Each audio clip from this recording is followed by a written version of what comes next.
നിർമ്മല സീതാരാമൻ പാർലമെൻറ്റിൽ അവതരിപ്പിച്ച കേന്ദ്ര ബജറ്റിനെ ചൊല്ലി കേരളത്തിൽ വലിയ പ്രതിഷേധം അലയടിക്കുകയാണ്. കേരളത്തിൽ മാത്രമല്ല, തമിഴ്നാട്ടിലും കർണാടകത്തിലും തെലുങ്കാനയിലും പശ്ചിമ ബംഗാളിലും പഞ്ചാബിലും എന്ന് വേണ്ട പ്രതിപക്ഷ പാർട്ടികൾ ഭരിക്കുന്ന എല്ലാ സംസ്ഥാനത്തും പ്രതിഷേധം തന്നെയാണ്. ഇവരെയൊക്കെ കേന്ദ്ര ബഡ്ജറ്റ് സാമാന്യമായി അവഗണിച്ചു എന്നുള്ളതാണ് ആരോപണം. അത് വെറും ആരോപണമല്ല, മിക്കവാറും സത്യവുമാണ്. എന്നാൽ BJP ഭരിക്കുന്ന സംസ്ഥാനങ്ങളുടെ സ്ഥിതിയും വളരെ ഒന്നും വ്യത്യസ്തമല്ല. അവർക്കും അത്ര വലിയ പരിഗണനയോ പരിലാളനയോ കിട്ടിയിട്ടില്ല. അതിന് ഒരു അപവാദം എന്ന് പറയാവുന്നത് BJP ഈ വർഷം ആദ്യമായി ജയിച്ച ഒഡീഷ മാത്രമാണ്. ഒഡീഷ രാജ്യത്ത് തന്നെ ഏറ്റവും ദരിദ്രമായ ഒരു സംസ്ഥാനമാണ്. അവരെ പ്രത്യേകമായിട്ട് ഒന്ന് പരിഗണിക്കുന്നതിൽ തെറ്റൊന്നുണ്ട് എന്ന് പറയാൻ പറ്റില്ല, രാഷ്ട്രീയ പരിഗണന മാറ്റിവെച്ച് നോക്കിയാൽ. പിന്നെ കോളടിച്ച സംസ്ഥാനം എന്ന് പറയുന്നത് ബീഹാറാണ്, പിന്നെ ആന്ധ്രയാണ്. ബീഹാറിൻ്റെയും ആന്ധ്രയുടെയും കാര്യങ്ങളാണ് ഇവിടെ ചർച്ച ചെയ്യുന്നത്.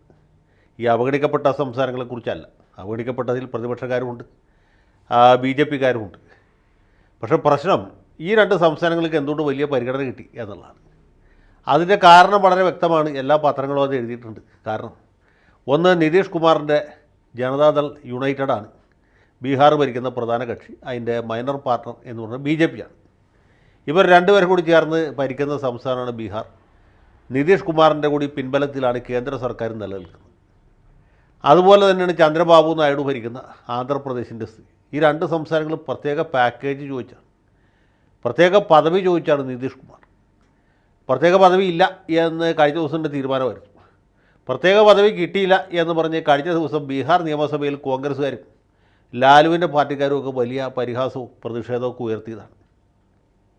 ഈ കളിപ്പാട്ടങ്ങളുമായിട്ട് വന്നിട്ടാണ് കോൺഗ്രസ്സുകാരും നമ്മുടെ ലാലുവിൻ്റെ പാർട്ടിക്കാരും നിതീഷിനെ പരിഹസിച്ചത്. പക്ഷേ കേന്ദ്ര ബഡ്ജറ്റ് വന്നപ്പോൾ ഇവന്മാർ അമങ്ങിപ്പോയി. കാരണം എന്താ വെച്ചാൽ ഇതുവരെ കിട്ടാത്ത രീതിയിലുള്ള ഒടുക്കത്തെ കിട്ടലാണ് ബീഹാറിന് കിട്ടിയിട്ടുള്ളത്.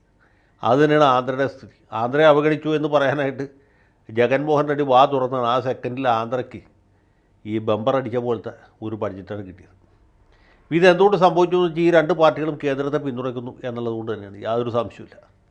മാത്രവുമല്ല, നമ്മൾ ആലോചിക്കേണ്ട ഒരു കാര്യമുണ്ട്. നമ്മുടെ ഇവിടുത്തെ ഈ മാപ്രകൾ സ്ഥിരമായി പറഞ്ഞിരുന്ന ഒരു കാര്യമുണ്ടല്ലോ, കേന്ദ്ര സർക്കാർ അത്ര എളുപ്പത്തിലൊന്നും രൂപീകരിക്കാൻ പറ്റുകയില്ല, നിതീഷ് കുമാർ പാലം വലിക്കും, ചന്ദ്രബാബു നായിഡു ഇടഞ്ഞു, കേന്ദ്രത്തിൽ ആഭ്യന്തരമന്ത്രി സ്ഥാനം ചോദിച്ചു, വിദേശകാര്യ വകുപ്പ് ആവശ്യപ്പെട്ടു, സ്പീക്കർ സ്ഥാനം കിട്ടിയേ തീരൂ എന്ന് വാശി പിടിക്കുന്നു, നരേന്ദ്രമോദി ആകെ വൈഷമ്യത്തിലാണ്, കേന്ദ്ര സർക്കാർ രൂപീകരണം വഴിമുട്ടി എന്നൊക്കെ പറഞ്ഞ് ഭയങ്കര കാച്ചായിരുന്നില്ലേ. ചന്ദ്രബാബു നായിഡു ഡൽഹിയിലെത്തി എന്ന് പറഞ്ഞ മനോരമയുടെ റിപ്പോർട്ടർ ഓർമ്മയില്ലേ? ഇവന് നായിഡു എന്ന് കൃത്യമായിട്ട് പറയാൻ പോലും അറിയില്ല. അങ്ങനത്തെ ഒരു കോക്കാനാണ് മലയാള മനോരമയുടെ ഡൽഹി ലേഖകൻ. ചന്ദ്രബാബു നായിഡു ആരായിരുന്നുള്ളത് മനോരമ ലേഖകൻ അന്നും മനസ്സിലായിട്ടില്ല, ഇപ്പോഴും മനസ്സിലായിട്ടില്ല. ഈ ചന്ദ്രബാബു നായിഡു ഒരിക്കലും കേന്ദ്രത്തിൽ പ്രധാനപ്പെട്ട ഒരു സ്ഥാനവും ചോദിക്കുകയില്ല. അതിൻ്റെ കാരണം എന്താ വെച്ചാൽ അദ്ദേഹത്തിൻ്റെ പാർട്ടിയിൽ നിന്ന് ഇനിയൊരു നേതാവ് അദ്ദേഹത്തെ കൂടാതെ ഉണ്ടാകാൻ പുള്ളി സമ്മതിക്കില്ല. ഉണ്ടായിക്കഴിഞ്ഞാൽ ആ നേതാവ് ഈ പാർട്ടി പിളർത്തി വേറൊരു പാർട്ടി ഉണ്ടാക്കും എന്നുള്ളതുകൊണ്ടാണ്.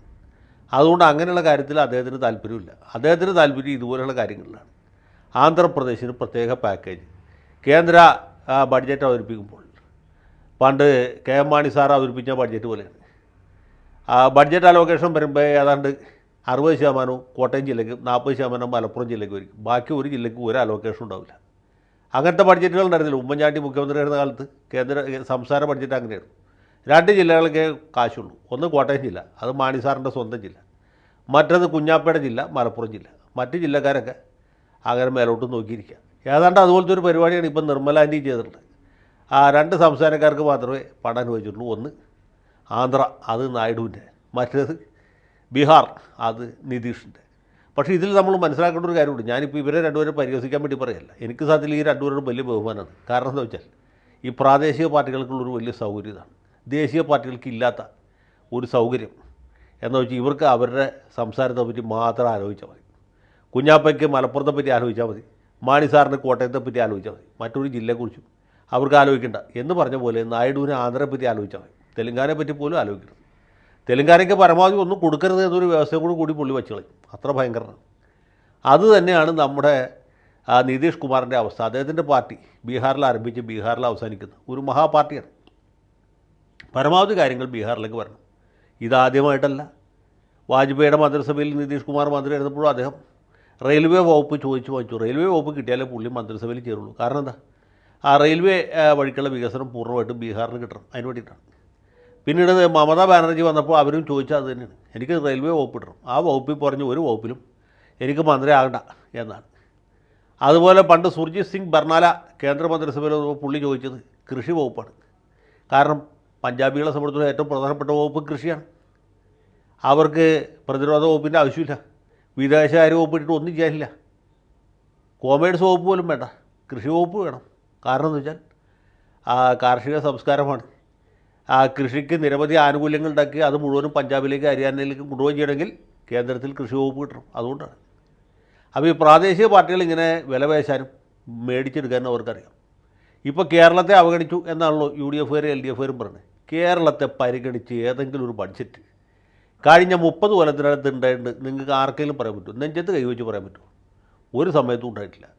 കേന്ദ്രത്തിൽ കോൺഗ്രസ് ഭരിച്ചപ്പോഴും, കേന്ദ്രത്തിൽ ജനതാദൾ ഭരിച്ചപ്പോഴും, കേന്ദ്രത്തിൽ BJP നയിക്കുന്ന ദേശീയ ജനാധിപത്യ സഖ്യം ഭരിച്ചപ്പോഴും, അത് കഴിഞ്ഞ് കോൺഗ്രസ് നേതൃത്വം കൊടുക്കുന്ന ഇടതുപക്ഷം പുറത്തുനിന്ന് പിന്തുണച്ച 1ാം UPA സർക്കാർ ഭരിക്കുമ്പോഴും, ഇടതുപക്ഷം പുറത്തുനിന്ന് എതിർത്ത 2ാം UPA സർക്കാർ ഭരിച്ചപ്പോഴും ഒക്കെ കേരളത്തിന് കഞ്ഞി കുമ്പിളി തന്നെയായിരുന്നു. കാരണം എന്താ, ഇവിടെ മുഴുവനും ദേശീയ കക്ഷികളാണ്. കോൺഗ്രസ് ദേശീയ കക്ഷിയാണ്, BJP ദേശീയ കക്ഷിയാണ്, ജനതാദൾ ദേശീയ കക്ഷിയാണ്.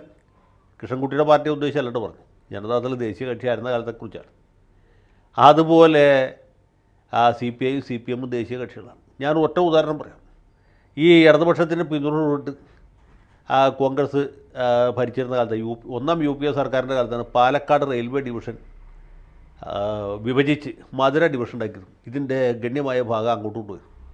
അന്ന് അതിനെ ഇവിടുത്തെ പാർട്ടികളൊക്കെ വലിയ വയലെടുത്തു. എന്നിട്ട് വല്ലതും സംഭവിച്ചോ? ഒന്നും സംഭവിച്ചില്ല. തമിഴ്നാട്ടിലെ CPM-ഉം CPI-യും അടക്കം, കോൺഗ്രസിൻ്റെ ആരും പറയാൻ വേണ്ട, DMK അണ്ണാ DMK എല്ലാവരും ചേർന്ന് മധുര ഡിവിഷൻ കൂടി ബാധിച്ചു. കാര്യങ്ങൾ അവർക്ക് കിട്ടി, നമുക്ക് കിട്ടിയില്ല. ഇതാണ് കാര്യം. ഇവിടെ കംപ്ലീറ്റ് ദേശീയ കക്ഷികളാണ്. ഇവിടെ ദേശീയ കക്ഷികളല്ല എന്ന് പറയുന്ന ആകെ കേരള കോൺഗ്രസ് മാത്രമേ ഉള്ളൂ. ജോസ് കെ മാണിയെ കേന്ദ്രത്തിലൊരു മന്ത്രിയാക്കിയിരുന്നെങ്കിൽ നമുക്ക് എന്തെങ്കിലും പ്രതീക്ഷിക്കാം. റബ്ബറിന് താങ്ങ് വിലയോ അല്ലെങ്കിൽ തൂങ്ങ് വിലയോ എന്തെങ്കിലും കിട്ടിയത്. പക്ഷേ ആ പാവത്തിന് ഇതുവരെ കേന്ദ്രമന്ത്രിസഭയിൽ എടുത്തിട്ടില്ല. പിന്നെ ഒന്നും കിട്ടിയില്ല എന്ന് പറയാൻ പറ്റില്ല. കാരണം നമ്മുടെ അഹമ്മദ് സാഹിബ് വളരെ കുറച്ച് ആൾ റെയിൽവേ വകുപ്പിൻ്റെ ചുമതല കൈയാളിയ സമയത്ത് ഏറനാട് എക്സ്പ്രസ്സിന് ഏറനാട്ടിലെ ഏറെക്കുറെ എല്ലാ സ്റ്റോപ്പിലും എല്ലാ സ്റ്റേഷനിലും സ്റ്റോപ്പ് അനുവദിച്ചു. കുറ്റിപ്പുറത്ത്, തിരുനാവായയിൽ, അത് കഴിഞ്ഞ് തിരൂർ, അത് കഴിഞ്ഞ് താനൂർ കഴിഞ്ഞാൽ വള്ളിക്കുന്നിൽ എല്ലാം സ്റ്റോപ്പ് അനുവദിച്ചു. അത് മാത്രമാണ് ഇവിടെ ആകെ ഉണ്ടായ ഒരേ ഒരു വികസനം അല്ലെങ്കിൽ ഒരേ ഒരു നേട്ടം. ബാക്കി എല്ലാ സർക്കാരുകളും, എല്ലാ മന്ത്രിമാരും, എല്ലാ മന്ത്രിസഭകളും കേരളത്തെ അവഗണിച്ചു എന്നുള്ള സത്യമാണ്. അതിൻ്റെ കാരണം ഞാനീ പറഞ്ഞാണ്. ഇനിയിപ്പോൾ KM മാണി മാണി സാർ മരിച്ചുവല്ലോ, മകൻ ജോസ് കെ മാണി കേന്ദ്രത്തിൽ വന്നാലേ നമുക്ക് എന്തെങ്കിലും പ്രതീക്ഷിക്കാൻ പറ്റുള്ളൂ. കാരണം ഒരേ ഒരു പ്രാദേശിക പാർട്ടി എന്ന് പറഞ്ഞാൽ അതാണ്. മുസ്ലിം ലീഗ് പോലും പ്രാദേശിക പാർട്ടിയല്ല, ആ പാർട്ടിയുടെ ഇന്ത്യൻ യൂണിയൻ മുസ്ലിം ലീഗ് എന്നാണ്. അതാണ് ഇന്നത്തെ അവസ്ഥ. അതുകൊണ്ട് കേരളത്തിന് കിട്ടാത്തതിനെ പറ്റി പറഞ്ഞിട്ട് കാര്യമില്ല. ചന്ദ്രബാബു നായിഡുവും മിടുക്കനാണ്, നിതീഷ് കുമാറും യോഗ്യനാണ്. അവർ രണ്ടുപേരും കിട്ടാവുന്ന സാധനങ്ങൾ കൊണ്ടുപോയി. നമുക്കിതൊക്കെ കണ്ട് നെടുവുറുപ്പിട്ട് ഇങ്ങനെ കുശുമ്പും കുന്നായ്മയും പറഞ്ഞ് വെറുതെ ഇരുന്ന്, മഴക്കാലമുള്ളൂ, വെറുതെ ഇരുന്ന് കുശുമ്പും കുന്നായ്മയും പറയാം. അല്ലാണ്ട് ഒന്നും ചെയ്യാനില്ല. ഇപ്പോൾ ഞാൻ വിചാരിച്ചാലും നിങ്ങൾ വിചാരിച്ചാലും ആര് വിചാരിച്ചാലും ഇതിനൊരു പരിഹാരം ഉണ്ടാകാൻ പോകുന്നില്ല. BJP താഴേക്ക് കോൺഗ്രസിനെ മേപ്പോട്ട് കയറ്റിയാലും ഇതൊക്കെ തന്നെ സംഭവിക്കും. അപ്പോഴും മനോരമ ഇത് തന്നെ പറയും, മാതൃഭൂമി ഇത് തന്നെ പറയും, ഇടതുപക്ഷക്കാരും ഇത് തന്നെ പറയും, വലതുപക്ഷക്കാരും ഇത് തന്നെ പറയും. അതുകൊണ്ട് ഇനി കേരള കോൺഗ്രസ് ഒരു വലിയ രാഷ്ട്രീയ ശക്തിയായിട്ട് മാറാൻ പ്രാർത്ഥിച്ചുകൊണ്ട് തൽക്കാലം അവസാനിപ്പിക്കുന്നു. ജയ് ഹിന്ദ്.